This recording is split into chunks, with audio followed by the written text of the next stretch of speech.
Since the inception of gacha games, one term has terrorized the entire space. One term has become the Voldemort of the entire community, and that's power creep. In today's video, I wanted to discuss the power creep and Genshin impact and how I think it's gotten progressively worse and what I think that means for the future of the game. So let's get into it. Now, we can't possibly begin to discuss the power creep and Genshin impact without first discussing Neuvillette. Now, ironically or unironically, Neuvillette is actually one of my favorite characters in the game. I really enjoy his animation. I really like his character arc in the Archon quest. I like his VA. I like his mythology. And I do actually enjoy his playstyle. I know a lot of people kind of dumpster on it because it's boring, but as the Pokemon stan that I am, I really enjoy having a character that can just go in and hydro pump everything to death.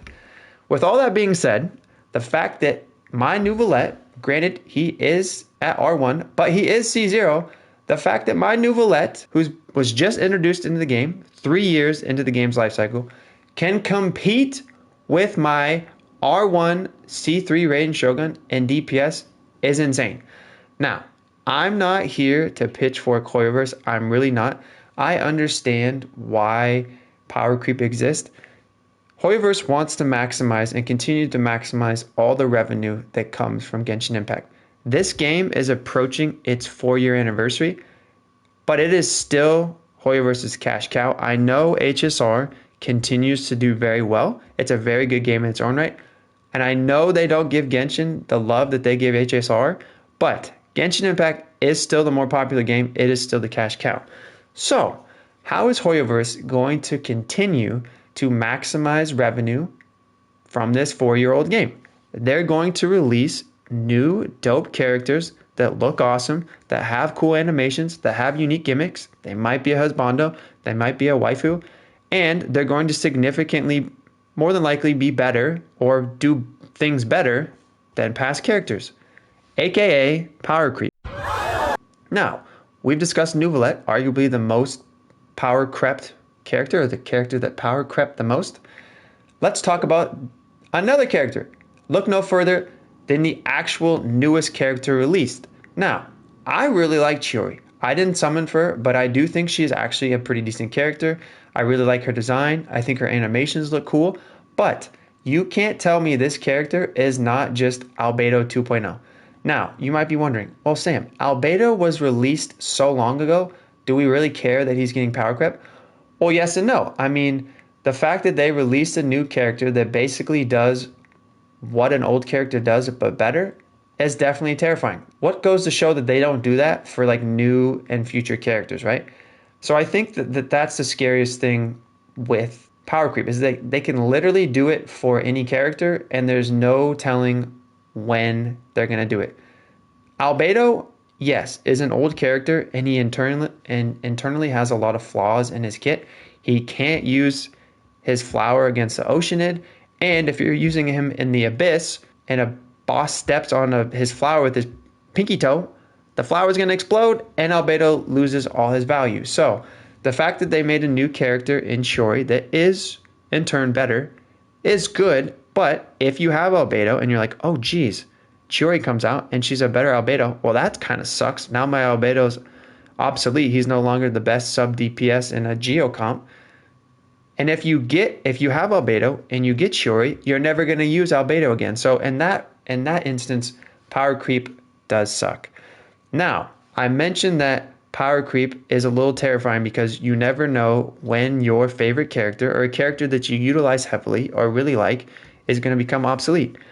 If the dreams and the rumors are true, Arlecchino might be significantly power creeping Hu Tao, Hu Tao is one of everybody's favorite characters. I can't tell you how many Hu Tao mains I have in my YouTube live stream. Little self-promo right there.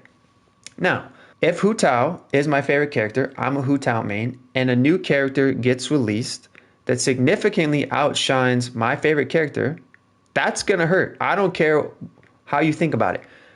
I mentioned that I was a Pokemon stan. I always wanted my favorite Pokemon to be the strongest, to do the most damage. I really like Lugia. I really like Infernape. I always wanted my favorite Pokemon on whatever version to be the strongest on my team. That's just how it works. It's the same way that we apply to Genshin Impact. We want our favorite characters to be the ones that carry us. That's why we invest hundreds of hours, min-maxing their artifacts, trying to get the god roll for every single artifact. So the fact that there are future characters or characters on the horizon that have the potential to outshine our favorite current characters, and there's nothing we can do about it, that's a little terrifying, Batman. I'm not going to lie. So again, I'm not here to pitchfork Hoyoverse. I understand why power creep exists, but the fact that, there's in Fontaine, they've been so willing to kind of drastically power creep. Like, I'll be honest, I didn't really think up until Fontaine that there was any sort of drastic power creeping, to be honest. Like, yes, with the introduction of Sumeru and Nahida, like, Dendro is busted and Hyperbloom is insane, but I don't think there was, characters that significantly, overshadowed like the predominant amount of characters. Like, Nuvolette literally is the best DPS in the game, and it's not even close. Chiori literally made Albedo obsolete. Like, I know I mentioned Albedo isn't like that utilized anymore, but the fact that they're willing to make an older character obsolete has me a little concerned that they're going to do it again.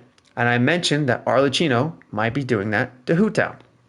Now, the real question is, does this all matter? Does power creep and Genshin Impact suck? I think you answer that question as a fence sitter. You say yes and no. Power creep, at the end of the day, absolutely sucks. There's no 2 cents about it. Having a character that you really enjoy, that you've invested a ton of time into building, become obsolete tomorrow because of a new character that's been released sucks. Like, nobody wants that.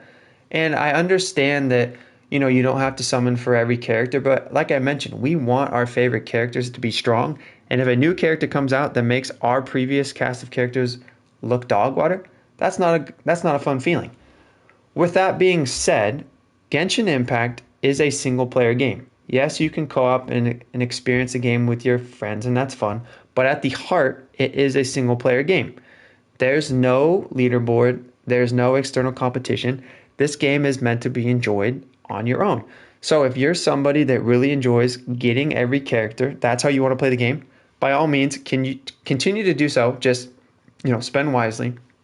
But if you don't care about, the meta or getting the new crack characters like Nuvolette, like Nahida, like Farina, like you don't care, then I don't think power creep really affects you, right? You're not too concerned about, having the most meta team, getting the better version of your current characters.